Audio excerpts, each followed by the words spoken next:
ನೋಡು, ಈ ವಿಷಯ ನನ್ನ ನಿನ್ನ ನಡುವೆ ಮಾತ್ರ ಇರಬೇಕು. ಇದು ನಿನ್ ಯಾರಿಗೂ ಹೇಳ್ಬಾರ್ದು. ಯಾರಿಗೂ ಹೇಳಲ್ಲ ಅಂತ ಮಾತು ಕೊಡು ಸಾವಿತ್ರಕ್ಕ.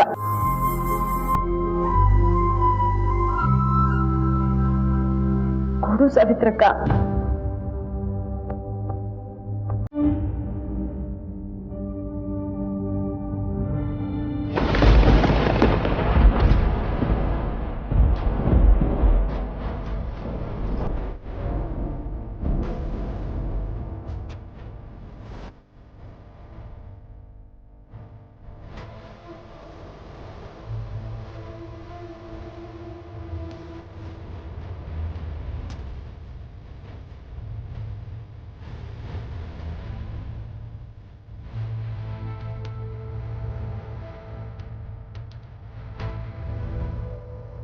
ದೇವರು ಒಂದು ರೀತಿಯಲ್ಲಿ ಅನ್ಯಾಯ ಮಾಡಿದ್ರು ನಿನಗೆ. ಈಗ ನಿನಗೆ ನೀನೇ ಅನ್ಯಾಯ ಮಾಡ್ಕೋತಿದ್ಯಲ್ಲ ಪಾರ್ವತಿ. ಈಗ ಮಾತಾಡ್ತಾ ಕೂರೋದಕ್ಕೆ ಸಮಯ ಇಲ್ಲ ಸಾವಿತ್ರಕ್ಕ. ಡಾಕ್ಟರ್ ಹೋಗಿ ಮನೆಯವ್ರ ಹತ್ರ ಜನನಿ ಮಗು ಸತ್ತೋಯ್ತು ಅಂತ ಹೇಳೋಕ್ಕೂ ಮುಂಚೆ ನನ್ನ ಮಗುನ್ ತಗೊಂಡು ಹೋಗಿ ಜನನಿ ಪಕ್ಕ ಮಲಗಿಸ್ಬೇಕು. ಡಾಕ್ಟ್ರು ಈ ಮಗುನೇ ಜನನಿ ಮಗು ಅಂತ ಮನೆಯವ್ರ ಹತ್ರ ಹೇಳೋದಕ್ಕೆ ನಾವು ಒಪ್ಪಿಸ್ಬೇಕು ಸಾವಿತ್ರಕ್ಕ. ಹೆಚ್ಚಿಗೆ ಸಮಯ ಇಲ್ಲ ಸಾವಿತ್ರಕ್ಕ, ನಡಿ ಹೋಗೋಣ.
ಪಾರ್ವತಿ, ಈಗಲೇ ನಿನ್ನ ಕೈಲಿ ಅಳು ತೊಡ್ಕೊಳಕ್ಕಾಗಲ್ಲ.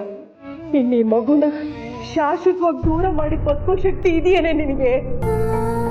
ನಾನೆಲ್ಲಿ ದೂರ ಮಾಡ್ಕೋತಿದ್ದೀನಿ ಸಾವಿತ್ರಕ್ಕ.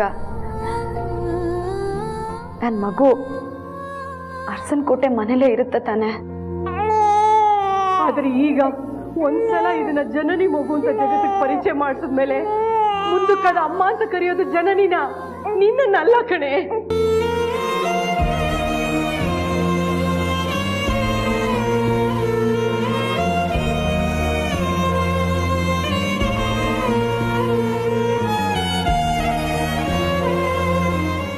ಹೆತ್ತು ಮಗು ಕೈಲಿ ಅಮ್ಮ ಅಂತ ಕರೆಸ್ಕೊಳ್ಳೋಗಿಂತ ದೊಡ್ಡ ಸೌಭಾಗ್ಯ ಒಂದು ಹೆಣ್ಣಿಗೆ ಇನ್ಯಾವುದೂ ಇಲ್ಲ ಕಣೆ.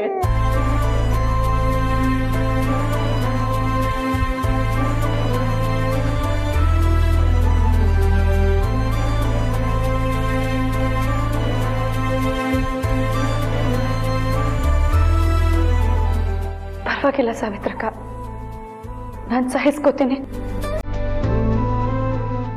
ಬಾ, ಜನನಿ ಮಗುನ ಒಳಗೆ ಹೋಗ್ಸೋಣ.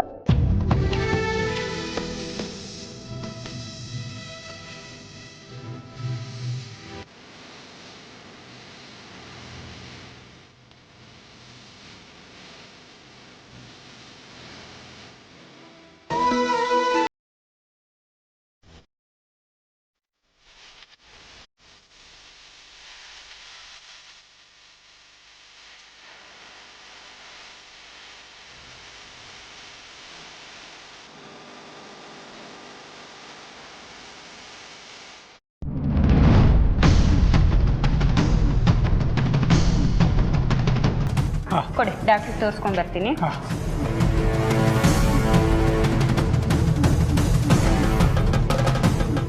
ಈ ಸಾವಿತ್ರಮ್ಮ ಓದೋರು ಅಷ್ಟೊತ್ತಾದರೂ ಬರಲೇ ಇಲ್ವಲ್ಲ, ಏನಾಯ್ತು ಏನೋ? ನಾನೇ ಒಂದು ಹೆಜ್ಜೆ ಹೋಗ್ಬಿಡ್ತೀನಿ. ಹೇಳೋ ಗಣಿ. ಅಪ್ಪ ನಾನು ಇಲ್ಲೇ ರಿಸೆಪ್ಷನಲ್ಲಿ ಇದ್ದೀನಿ. ಎಲ್ಲಿಗೆ ಬರಬೇಕು? ಅವ್ರನ್ನೇ ಕೇಳಿದ್ರು, ಹೇಳ್ತಿದ್ರಲ್ಲೋ ಪಾರ್ವತಿ ರೂಮ್ ಎಲ್ಲಿದೆ ಅಂತ. ಒಂದು ಕೆಲಸ ಮಾಡು, ನಿಮ್ಮ ಬಲಗಡೆ ತಿರ್ಕೊಂಡು ಕೆಳಗೆ ಬಾ.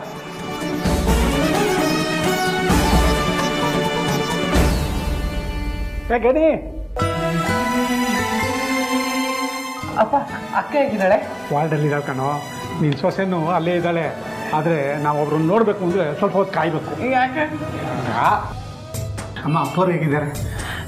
ಈಗ ಪರವಾಗಿಲ್ಲ, ಚೇತರಿಸ್ಕೊತಾ ಇದ್ದಾರೆ. ಡಾಕ್ಟ್ರು ಅವರಿಗೆ IV ಹಾಕಿದ್ದಾರೆ. ಐವಿ ಗ್ಲೂಕೋಸ್ ಸುಧಾರಿಸ್ಕೊಳ್ಳೋಕ್ಕೆ ಅಷ್ಟೇ. 2 ದಿವಸದಿಂದ ಊಟ ತಿಂಡಿ ನೀರು ನಿದ್ದೆ ಏನೂ ಇಲ್ಲದೆ ಬಳಲು ಬಿಟ್ಟಿದ್ರು. ಅದು ಅಲ್ಲದೆ ಆ ಅನುಷ್ಕಾ ಕಿಡ್ನ್ಯಾಪ್ ಮಾಡಿದ್ರ ಸ್ಟ್ರೆಸ್ ಬೇರೆ. ಈಗಿನ್ನೇನು ಇಬ್ಬರು ಸೊಸೆಯರು ಮೊಮ್ಮಕ್ಕಳು ಆರಾಮಾಗಿದ್ದಾರೆ ಅಂತ ಗೊತ್ತಾಯ್ತಲ್ಲ, ಬೇಗ ಚೇತರಿಸ್ಕೊಂಡ್ಬಿಡ್ತಾರೆ. ನೋಡ್ತಾ ಇರು. ಇನ್ ಯಾವುದೇ ಕಾರಣಕ್ಕೂ ಸ್ಟ್ರೆಸ್ ಡ್ಯಾಡ್ ಹತ್ರ ಸುಡಿಯೋ ಧೈರ್ಯನೂ ಮಾಡಲ್ಲ ಅಲ್ಲ ಬ್ರೋ?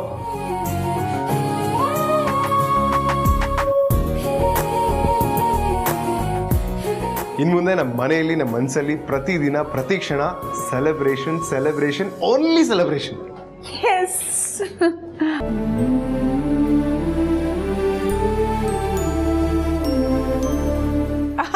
ನಿಮ್ಮ ಪುಟಾಣಿಗಳಿಗೆ ಶಾಪಿಂಗ್ ಮಾಡ್ಕೊಂಡು ಬಂದ್ಬಿಟ್ರಪ್ಪ? ಹಾಂ, ನನ್ನ ಮಗುಗೆ ಪ್ರೀತು ಜನನಿ ಮಗುಗೆ ನಾನು ಶಾಪಿಂಗ್ ಮಾಡ್ಕೊಂಡು ಬಂದ್ವಿ. That's fine. ನಿಮ್ಮ ಅಪ್ಪನ ಗುಣದ ಕಾರ್ಬನ್ ಕಾಪಿ ನೀವಿಬ್ರು. ಆದಿ ಹುಟ್ಟಿದಾಗ ಒಂದು ಕೋಣೆ ತುಂಬ ಅದು ಎಷ್ಟು ಪರ್ಚೇಸ್ ಮಾಡಿ ತಂದಿಟ್ಟಿದ್ರು ಗೊತ್ತಾ?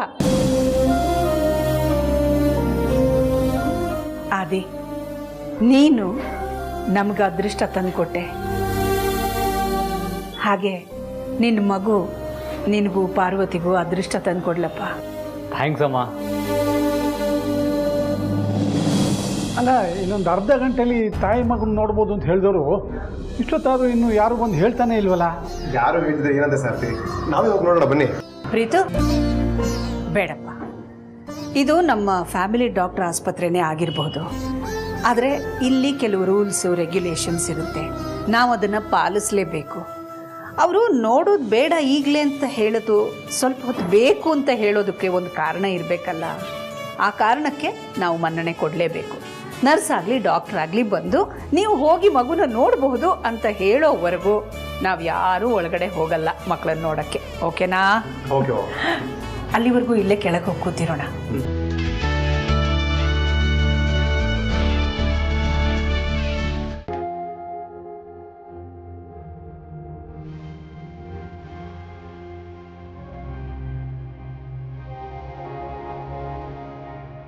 ಬೇರೆ ದಾರಿನೇ ಇಲ್ಲ. ನೀನು ಚಿಕ್ಕ ಸೊಸೆ ಹುಟ್ಟಿದ ಮಗು ಸತ್ತೋಯ್ತು ಅಂತ ಅಖಿಲ ಮೇಡಮ್ಗೆ ಇನ್ಫಾರ್ಮ್ ಮಾಡಲೇಬೇಕು.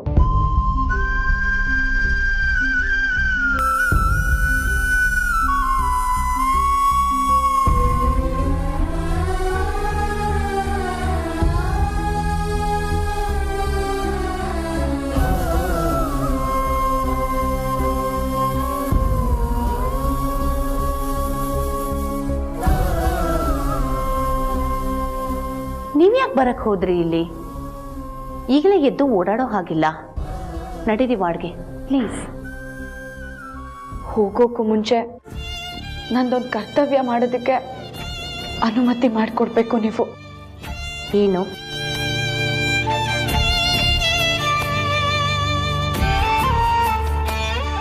ಈ ಮಗುನ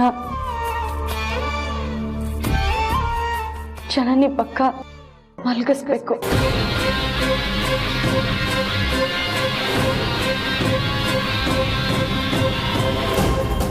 ಏನು ಹೇಳ್ತಾ ಇದ್ದೀರಾ ನೀವು? ನಮ್ಮ ಟೆನ್ಷನಲ್ಲಿ ನಾವು ಇದ್ದೀವಿ. ನೀವು ನೋಡಿದ್ರೆ ಮಗುನಲ್ಲಿ ಮಲಗಿಸ್ಬೇಕಂತ ಹೇಳ್ತಿದ್ದೀರಾ?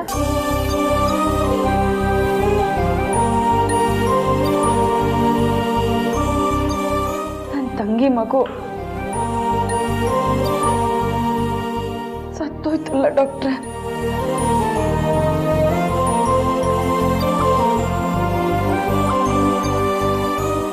ಅದಕ್ಕೆ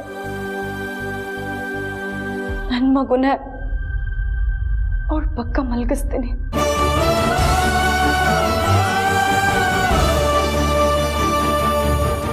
ನನ್ನ ಮಗುನೇ ಅವಳ ಮಗು.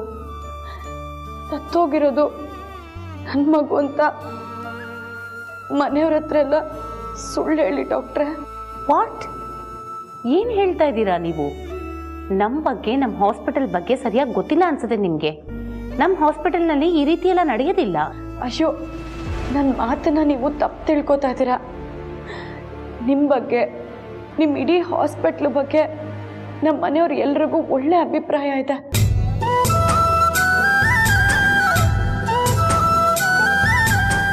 ಆದರೆ ನನ್ನ ಪರಿಸ್ಥಿತಿನೂ ಸ್ವಲ್ಪ ಅರ್ಥ ಮಾಡ್ಕೊಳ್ಳಿ ಡಾಕ್ಟ್ರೆ. ಯಾರಾದರೂ ತಾನು ಹೆತ್ತ ಮಗುನ ಇನ್ನೊಬ್ರಿಗೆ ಕೊಡ್ತಾರೆ ಅಂತಂದ್ರೆ ಅದ್ರ ಹಿಂದೆ ಬಲವಾದ ಕಾರಣ ಮತ್ತೆ ಒಳ್ಳೆ ಉದ್ದೇಶ ಇರುತ್ತಲ್ವ ಡಾಕ್ಟ್ರೆ?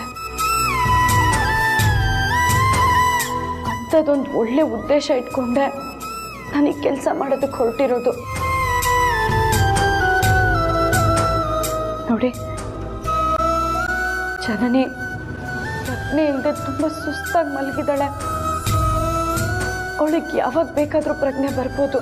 ಅತ್ತೆಯಮ್ಮ, ಮನೆಯವರೆಲ್ಲರೂ ಮಗು ನೋಡೋದಕ್ಕೆ ಕಾಯ್ತಾ ಇದ್ದಾರೆ. ಅವರೆಲ್ಲರೂ ಒಳಗಡೆ ಬರೋಷ್ಟರಲ್ಲಿ ನನ್ನ ಮಗುನ ನನ್ನ ತಂಗಿ ಪಕ್ಕ ಮಲಗಿಸೋದಕ್ಕೆ ಅನುಮತಿ ಕೊಡಿ ಡಾಕ್ಟ್ರೆ.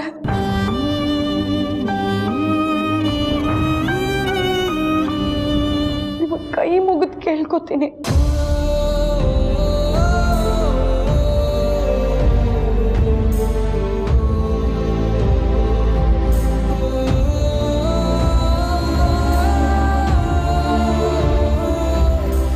ಒಂದು ನಿಮಿಷ ಸಿಸ್ಟರ್, ಮೊದಲು ಅಖಿಲ ಮೇಡಮ್ನ ಒಳಗಡೆ ಕರೀರಿ.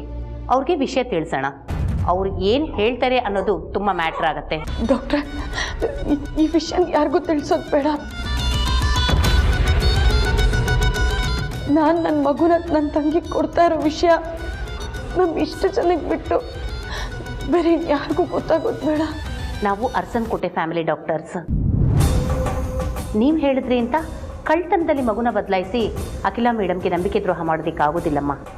ನೋಡಿ, ದಯವಿಟ್ಟು ಆಗಲ್ಲ ಅಂತ ಮಾತ್ರ ಹೇಳಬೇಡಿ. ನಿಮ್ಮ ಕಾಲಿಗೆ ಬೀಳ್ತೀನಿ. ಅಯ್ಯೋ, ಏನು ಮಾಡ್ತಾ ಇದ್ದೀರಾ ನೀವು? ಅರಸನಕೋಟೆ ಸೊಸೆ ನೀವು. ನಾನು ಅರಸನಕೋಟೆ ಸೊಸೆ ಆಗೋಕ್ಕೂ ಮುಂಚೆ ನನ್ನ ತಂಗಿ ಜನನಿಗೆ ಅಕ್ಕ.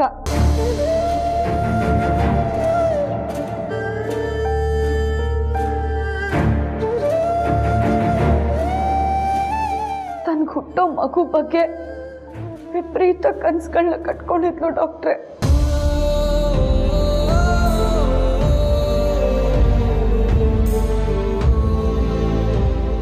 ಏನ್ ಗೊತ್ತಾ, ನನಗೆ ಹುಟ್ಟೋ ಮಗು ಹೆಣ್ಣಾಗ್ಲಿ ಗಂಡಾಗ್ಲಿ ಆದ್ರೆ ಆರೋಗ್ಯವಂತವಾಗಿ ಹುಟ್ಟಬೇಕು. ಹೆರಿಗೆ ಟೈಮಲ್ಲಿ ನನಗೆ ಎಷ್ಟು ನೋವಾದ್ರೂ ಪರವಾಗಿಲ್ಲ, ಆದ್ರೆ ನನ್ ಮಗು ಮಾತ್ರ ಸೇಫ್ ಆಗಿರ್ಬೇಕು. ಕಂಡ್ಬಿಟ್ಟು ನೋಡಿದಾಗ ನನ್ ಕಂದ ನನ್ ಪಕ್ಕದಲ್ಲಿ ಇರ್ಬೇಕು. ನನ್ ಮಗುನ ಫಸ್ಟ್ ಟೈಮ್ ಎತ್ಕೊಂಡಾಗ ಆ ಫೀಲಿಂಗ್ ಹೇಗಿರುತ್ತೆ ಅಂತ ಇಮ್ಯಾಜಿನ್ ಮಾಡ್ಕೊಂಡ್ರೆ ನನ್ ಮೈ ಜುಮ್ ಅನ್ನತ್ತೆ ಗೊತ್ತಾ. ಈ ಎಲ್ಲ ಆಸೆಗಳು ಈಡೇರ್ಬೇಕು ಅಂದ್ರೆ ಮೊದಲು ನನಗೆ ಹೆರಿಗೆ ಆಗ್ಬೇಕು. ನನ್ನ ಹೊಟ್ಟೆಲಿರೋ ನನ್ನ ಕಂದಮ್ಮ ನನ್ನ ಕಣ್ಮುಂದೆ ಬರ್ಬೇಕು. ಯಾವಾಗ ಸಂಭ್ರಮದ ಗಳಿಗೆ ಬರುತ್ತೋ ಅಂತ ಕಾಯ್ತಾ ಇದ್ದೀನಿ ನಾನು.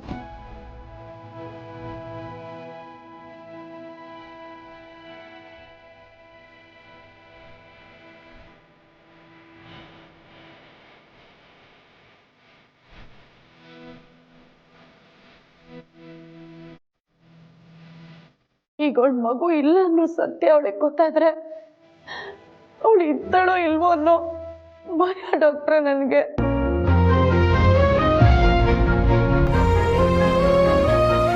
ನನ್ನ ತಂಗಿ ಇಲ್ಲ ಅಂದ್ರೆ ನಾನು ಬದುಕಿರೋದಿಲ್ಲ.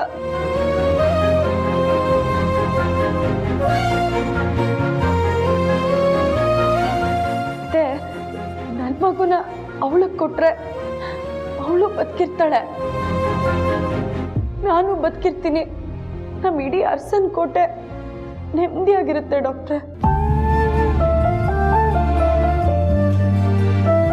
ನನ್ನ ಈ ಒಂದು ತ್ಯಾಗದಿಂದ ನಮ್ಮ ಇಡೀ ಅರಸನಕೋಟೆ ನೆಮ್ಮದಿಯಾಗಿರುತ್ತೆ ಅಂದ್ರೆ ನಾನು ಈ ತ್ಯಾಗಕ್ಕೆ ಸಿದ್ಧವಾಗಿದ್ದೀನಿ. ಈಗ ನೀವಿದಕ್ಕೆ ಅವಕಾಶ ಮಾಡಿಕೊಡ್ಬೇಕು ಡಾಕ್ಟ್ರೆ. ನೀವು ನನ್ನ ಪಾಲಿಗೆ ಡಾಕ್ಟ್ರ್ ಅಲ್ಲ, ದೇವ್ರು.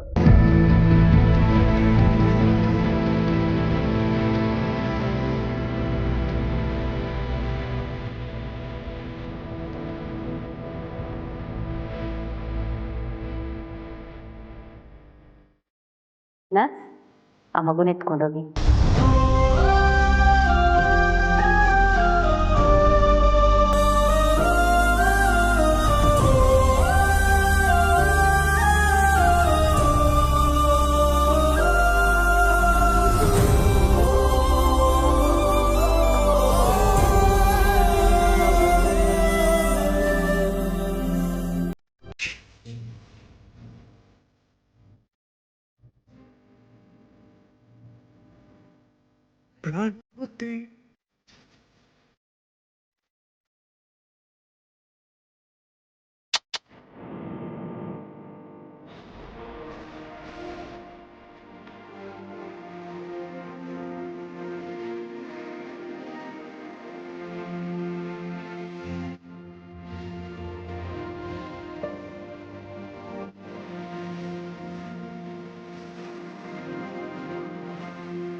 ಜೀವ ಕೊಟ್ಟವಳು ತುತ್ತು ಇಟ್ಟವಳು ಭೂಮಿ ಮೇಲೆ ಒಬ್ಬಳೇ.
ಏನ್ ಯಜಮಾನ್ರು ಇದೆಲ್ಲ? ನಾವು ಪಾಪ ಹುಟ್ಟುತ್ತಲ್ಲ ಅವಾಗ ಹಾಕೋದಕ್ಕೆ ಈ ಬಟ್ಟೆ.